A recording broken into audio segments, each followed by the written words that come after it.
Let me emphasize that underlying most fear is the fear of helplessness, of being victimized, or being blown around by the winds of fate like a leaf is blown off a tree. But is that really a legitimate way of looking at things? To me, it sounds like being afraid of the dark, in which case the best thing to do is to get yourself up, out of bed, and switch on the light. After all, the people who built this country didn't feel helpless when they faced obstacles that we can hardly even imagine today. I'm not saying we should all just gather around the campfire and tell stories about George Washington, but we should realize that every generation has faced insecurities and lived with them and triumphed over them. It's only in the past 50 years or so people have come to expect a life without real tough times and real difficulties.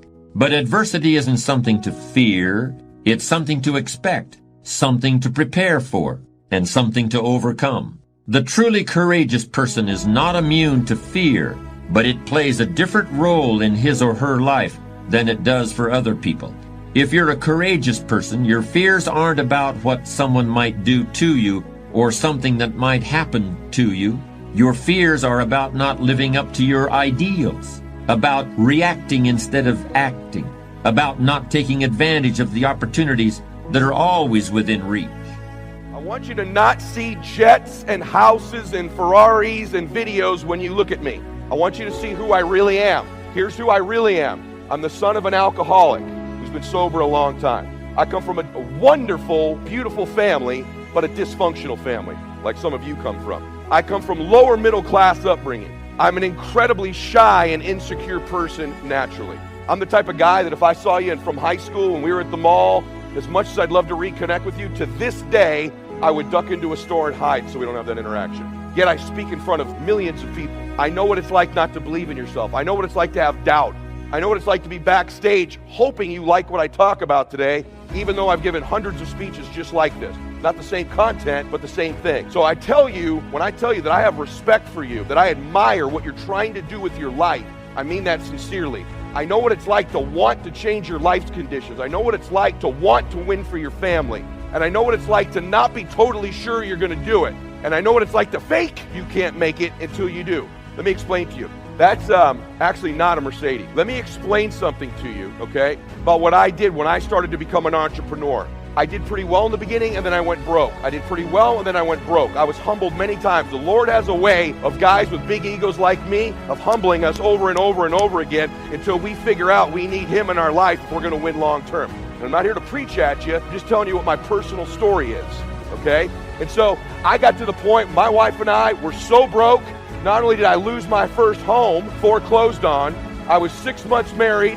My wife had to go get a job because me as an entrepreneur, Mr. Stud here, Mr. $400 million, I couldn't even pay our bills. And the third day she had that job, she went out to the parking lot and said, babe, she came back in the morning. I was still asleep in bed and she had gotten up to go to work. She says, babe, it got worse. Our car was stolen. My family thinks I'm nuts. I had a decent job before all this. I've lost a house. Now I've lost the car stolen. Except it was worse than that. I found out 2 hours later it was not stolen. It was repossessed. A week after that, our power got turned off. A week after that, the worst thing you can have happen to you in terms of utilities happened. We got our water turned off. We went 2 months with no water. And here I am with my new bride, who I met when I was 5 years old, by the way. I promised her all our childhood I was going to make our dreams come true, and we were going to win, and we were going to live special, and I was going to be somebody, and she believed it. Finally marries me. Finds herself with a house foreclosed on, car repoed, power off, and now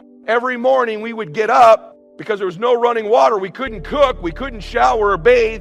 In the new apartment I moved her into, we would get up, gather our things, and go down to the pool, and there was a one outdoor shower there. And I'd hold a towel up as my new bride took her shower every single morning and brushed her teeth outside. And then she'd do it for me. And then we would walk back up the stairs, completely emasculated, completely shamed, and I'd send my wife out to her job as I tried to go win as an entrepreneur. So when I tell you I understand the journey and I admire and respect you, I may admire and respect you even at a level most people don't.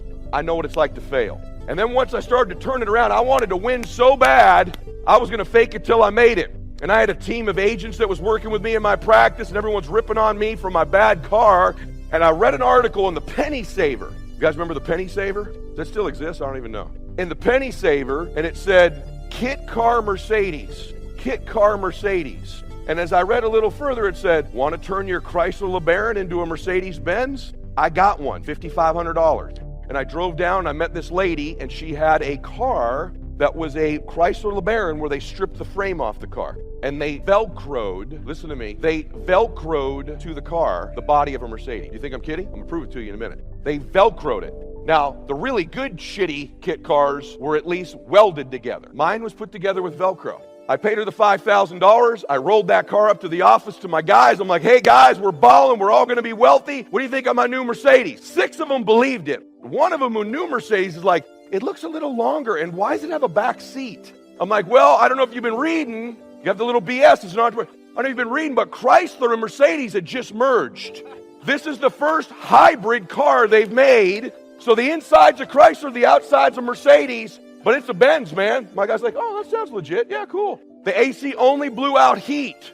I drove around. By the way, I would drive on the freeway, and people would be looking at me like, laughing at me. I'm like, hey, I think they think I'm cool in my cheap suit from Men's Warehouse, right? And let me tell you about this car. Just in case you don't believe me, just so you know, you can see here, Mercedes-Benz SL600 fiberglass full body kit for sale. You won't find one with Velcro, but you can find one welded together. Look at some of you getting ideas right now. That one, that's the LeBaron. That's my old car. That was my car. I drove that car for a year. Let me tell you what would happen when I pull up to a light. You want to know what I would pull up to a stoplight? I had to really slow down like about 50 feet in advance, because as I got closer and closer and closer to the light, if I had to stop short, the front headlight would fly off into the intersection. So literally probably 400 times in my life, I've gotten out of my vehicle at an intersection, walked out of the damn car, stopped traffic, grabbed my light, walked back to my damn car, and stuck it back on with Velcro and got in my vehicle. Well, everyone in the intersection is losing their damn minds. See, I was willing to do whatever it took to win as an entrepreneur. A little while after that, my best friend's a guy named Dan Charlier. He's an African-American guy. We had a retreat up in Lodi, California. We had to drive up there, and he said, Mylett, says, Eddie, there's no brothers in Lodi. I'm like, Charlier, stop with this race stuff. There's brothers in Lodi. No, dude, I'm telling you, I looked it up. There are no brothers in Lodi. And if you drive up there with me, some bad shit's gonna happen. Excuse my language. I'm like, you're crazy. It's all in your head, dude. Sure enough, we go up there. I bring my team with me for a business retreat just like this. All my agents, my whole office. The meeting ends. We got to drive back to the hotel. And I don't really know the way, so we're kind of intersecting through these vineyards. All of a sudden, whoop, lights behind me. Charlie goes, I told you, dude, you're driving with a brother in Lodi.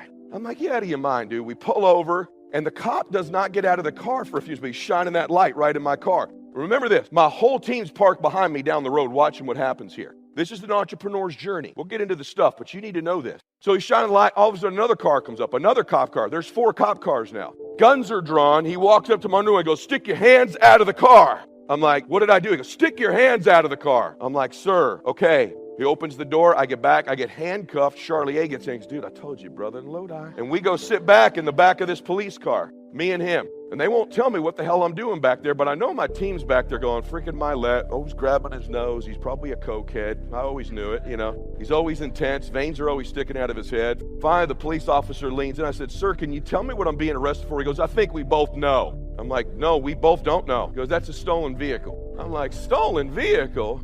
I said, sir, come back, come back. Finally, I'm kicking. Yeah, what? I said, you're not going to believe this. Did you run the plate? Yeah, man, it runs to a Benz, stolen car. Sir, you're not going to believe this. That's actually it's a Chrysler LeBaron, sir. I'm looking right at it. It's a Mercedes, man. I said, sir, if you go up and on the driver's side door, just pull on it real hard, it'll pop right off. It's Velcroed on there.